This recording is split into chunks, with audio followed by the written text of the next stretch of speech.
Hello everyone. सो आज का हमारा टॉपिक है stability of ionic solids and radius ratio of cation and anion. Radius ratio of cation and anion. ठीक है, देखो मोस्टली जो आयनिक सॉलिड्स होते हैं जो, अच्छा पहले मेरे को आप एक बात बताइए कि जो कैटायंस होते हैं उनका साइज़ और एनायंस होते हैं उनके साइज़ में कौन बड़ा होता है और कौन छोटा होता है? मतलब रेडियस ऑफ कैटायन ज़्यादा होती है या फिर रेडियस ऑफ एनायन ज़्यादा होती है, बताइए। तो हम सभी जानते हैं कि जो एनायन होता है हमारे पास, उसमें क्या होता है, एक्स्ट्रा इलेक्ट्रॉन्स होते हैं। दैट्स वाई जो न्यूक्लियर चार्ज होता है उतना इफेक्टिव नहीं लगता। तो जो हम पे एनायन होता है उसका साइज़ क्या होता है, ज़्यादा होता है in comparison to that of cation. अब क्योंकि कैटायन में क्या है, यहाँ पे इलेक्ट्रॉन्स की कमी है तो न्यूक्लियर चार्ज क्या होगा, ज़्यादा लगेगा। तो न्यूक्लियर चार्ज ज़्यादा लगेगा तो जो रेडियस होगी वो क्या हो जाती है, कैटायन की कम हो जाती है, और एनायन की जो रेडियस होती है वो क्या हो जाती है, ज़्यादा हो जाती है। रेडियस ऑफ एनायन, अगर हम इसको R नेगेटिव और इसको R पॉजिटिव से दिखा रहे हैं तो जो रेडियस ऑफ एनायन है वो ग्रेटर होती है रेडियस ऑफ कैटायन से। ठीक है, यहाँ तक हमको क्लियर है। इसी चीज़ को आगे बढ़ाते हुए अभी हम देखेंगे। तो देखो, क्योंकि जो हमारे एनायन होते हैं वो साइज में बड़े होते हैं, ठीक है, जो हमारे एनायंस होते हैं वो साइज में बड़े होते हैं। इस वजह से जो एनायंस होते हैं किसी भी सॉलिड में जो हमारे पास सॉलिड क्रिस्टल है, सॉलिड के क्रिस्टल में जो एनायंस होते हैं वो तो क्यूबिक क्लोज पैकिंग में प्रेजेंट होते हैं। हमने देखी थी ना क्यूबिक क्लोज पैकिंग में जहाँ पे भी हम एटम्स रख रहे थे, हमने एटम्स बोला था ना। तो अगर हमारे पास आयनिक सॉलिड होगा तो जहाँ पे हमारे एटम्स थे वहाँ पे हमारे क्या होते हैं, एनायंस होते हैं। यानी जो एनायंस की पोजीशंस होती है हमारे पास वो कहाँ पे होती है, क्यूबिक क्लोज पैकिंग में होती है। और जो हमारे कैटायंस होते हैं क्योंकि उनका साइज छोटा होता है इसलिए वो फंसे हुए होते हैं वॉइड्स में। क्लियर है आपको ये बात? जो हमारे एनायंस होते हैं उनकी रेडियस ज़्यादा होती है, इस वजह से वो बड़े स्पेस को ऑक्यूपाई करते हैं, वो CCP में जाते हैं। और जो हमारे कैटायंस होते हैं ये अभी हम आयनिक सॉलिड की बात कर रहे हैं, ठीक है। आयनिक सॉलिड में जो एनायंस होते हैं वो तो क्यूबिक क्लोज पैकिंग बना लेते हैं, क्यूबिक क्लोज वाला अरेंजमेंट बना लेते हैं। और जो कैटायंस होते हैं हमारे पास, वो कैटायंस कहाँ फंसे रह जाते हैं, वो फंसे रह जाते हैं वॉइड्स में, क्योंकि उनका साइज क्या होता है, छोटा होता है। अब देखो अभी हमने रिलेशन निकाला था, लास्ट वीडियो में हमने रिलेशन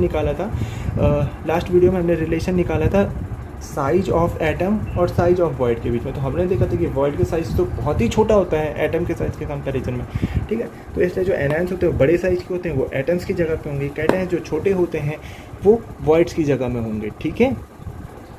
तो हमारे पास रेडियस रेशियो क्या हो जाएगा, रेडियस रेशियो क्या हो जाएगा हमारे पास, रेडियस रेशियो इज़ द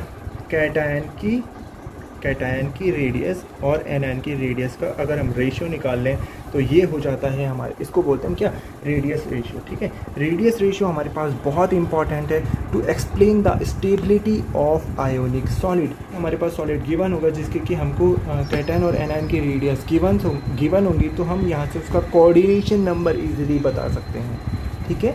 इसके लिए हमारे पास एक टेबल है जो मैं अभी आपको लिखा दूंगा। तो देखो क्या होता है, ये क्लियर है आपको? रेडियस रेशियो क्या होता है, radius ratio is the ratio of radius of cation and radius of anion, ठीक है। तो देखो यहाँ से हम स्टेबिलिटी को कैसे एक्सप्लेन करते हैं। यहाँ पे हमारे पास एक टेबल है रेडियस रेशियो, इसका थोड़ा आइडिया आपको होना चाहिए, ठीक है। रेडियस रेशियो यहाँ पे आ जाएगा हम पे पॉसिबल कोऑर्डिनेशन नंबर।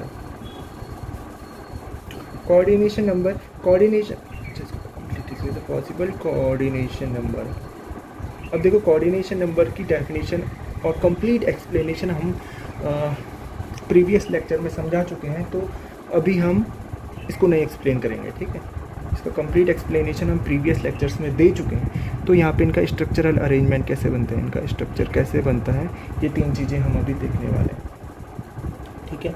अगर हमारे पास रेडियस रेशियो क्या होता है हमारे पास, radius ratio is the ratio of cation and to that of radius of anion, ठीक है। अगर हमारे पास इसकी वैल्यू 0.155 से लेके 0.225 तक निकल के आती है तो उस सॉलिड का पॉसिबल कोऑर्डिनेशन नंबर हो जाता है हमारे पास 3। मोस्ट प्रोबेबल चांसेस है कि वहाँ पे जो हमारे पास मोस्ट प्रोबेबल चांसेस है कि जो हमारे पास वहाँ पे क्लोज्ड पैकिंग बनेगी, वहाँ पे जो एटम का कोऑर्डिनेशन नंबर होगा वो कितना होगा, 3। अब जब 3 कोऑर्डिनेशन नंबर होगा तो सिर्फ पॉसिबल ज्योमेट्री क्या हो जाती है, ट्राइगोनल प्लेनर। क्लियर है यहाँ तक? अगर हमारे पास इनका रेडियस रेशियो 0.225 से लेके 0.414 तक आता है, अगर इनका रेडियस रेशियो 0.225 से लेके 0.414 तक निकल के आता है तो इनका कोऑर्डिनेशन नंबर 4 के होने के चांसेस हैं, और कोऑर्डिनेशन 4 में जो ज्योमेट्री बनती है वो बनती है हमारे पास टेट्राहेड। ठीक है, अगर इनका जो रेडियस रेशियो है 0.414 से लेके 0.732 तक निकल के आता है तो कोऑर्डिनेशन नंबर होने के चांसेस हैं 6, और कोऑर्डिनेशन 6 में क्या होता है हमारे पास, ज्योमेट्री ऑक्टाहेड्रल। ठीक है, और अगर ये हमारे पास 0.732 से लेके 10 तक हो जाती है तो यहाँ पे हमारे पास कोऑर्डिनेशन नंबर हो जाता है 8, और जो ज्योमेट्री निकल के आती है, जो इसका स्ट्रक्चर निकल के आता है वो क्या होता है, क्यूबिक स्ट्रक्चर हमारे पास बनता है। ठीक है, यहाँ तक क्लियर है आपको? देखो बहुत सिंपल सी टेबल है और डायरेक्ट क्वेश्चन इस टेबल से बनते हैं, डायरेक्ट क्वेश्चन बनते हैं इस टेबल से। देखो मैं अभी आपको दिखा देता हूँ, एक क्वेश्चन कर लेते हैं हम इस पर बेस्ड। हमारे पास एक क्वेश्चन है कि हमको रेडियस गिवन होगी, radius of Na plus ion, radius of Na plus ion, radius of Na plus ion हमको गिवन है is 95 picometre, radius of Na plus ion हमको गिवन है 95 picometre, and that of Cl negative ion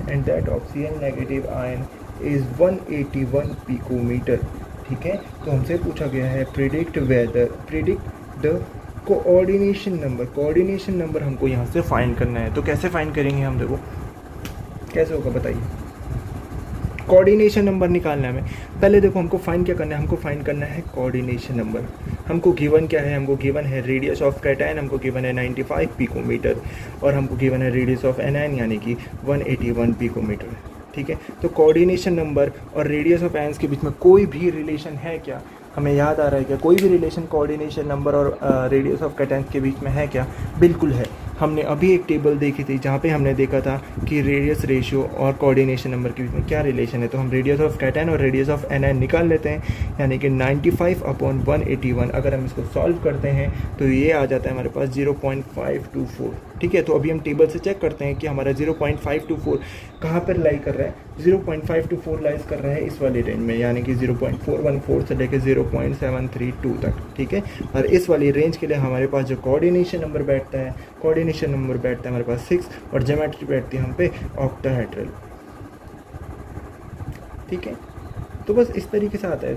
बहुत ही simple question आते हैं, but आपको छोटी मोटी ट्रिक्स हैं, छोटे मोटे फॉर्मूलेज हैं, छोटी मोटी बातें हैं जो आपको ध्यान में रखनी है। देखो कितना सिंपल ये क्वेश्चन था, हमारे पास 2 लाइन का भी क्वेश्चन नहीं था और 4 मार्क्स में ये पूछा गया था। ठीक है, तो ऐसे ही क्वेश्चन आते हैं, बहुत आसान क्वेश्चन आते हैं। सो आई होप आपको ये वीडियो समझ में आई होगी। If you have any queries, any doubt related to the topic, please let me know in the comment section. Thank you.